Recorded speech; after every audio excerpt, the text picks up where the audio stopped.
A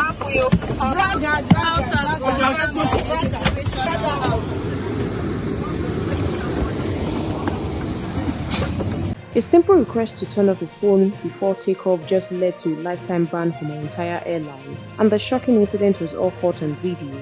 Ibom Airlines has issued a lifetime travel ban on a passenger named Comfort Emmanson, following a serious incident that occurred on their Sunday flight from Uyo to Lagos. The trouble started when flight attendants asked Emmanson to turn off a mobile phone before takeoff, which is the standard safety procedure for all flights. According to the airline's official statement, she refused to comply with the basic safety instruction. The situation escalated when the pilot had to make an announcement about the phone policy. Eventually, another passenger sitting next to Emmanson took her phone and turned it off for her. This action made Emmanson very upset and led to a verbal argument, but the flight crew managed to calm things down and the plane departed on schedule. However, the real drama happened after the plane landed in Lagos. Instead of simply leaving the aircraft like other passengers, Emmanson waited until everyone else had gotten off. She then approached the flight attendant who originally asked her to turn off her phone. What happened next was completely unacceptable.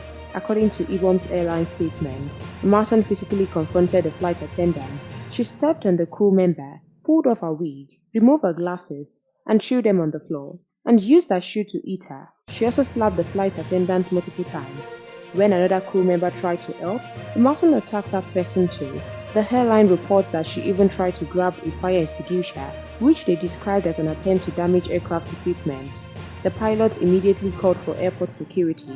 While waiting for security to arrive, the flight attendant prevented Emmanson from leaving the plane, which was captured in the viral video many people have seen online. Even when security personnel arrived, Emmanson continued her aggressive behavior. She fought with the security team and had to be physically removed from the aircraft. After being taken off the plane, she continued to cause problems and even slap a ground supervisor. Airport security eventually took her into custody and handed her over to the Nigerian police force for investigation. Ibom Air has submitted a full report about this incident to the Nigerian Civil Aviation Authority. The airline praised their crew members for handling such a difficult situation professionally. This incident shows why airlines have strict safety rules and why passengers must follow crew instructions. What started as a simple request to follow safety procedures turned into a major incident that resulted in criminal charges and a lifetime ban. What do you think about this passenger's behavior? Was the airline's lifetime ban justified? Share your thoughts in the comments below. We want to hear your opinion on airline safety and passenger conduct. If you found this story interesting, please like the video. Subscribe to NaijaNews TV for more breaking news updates and exclusive details.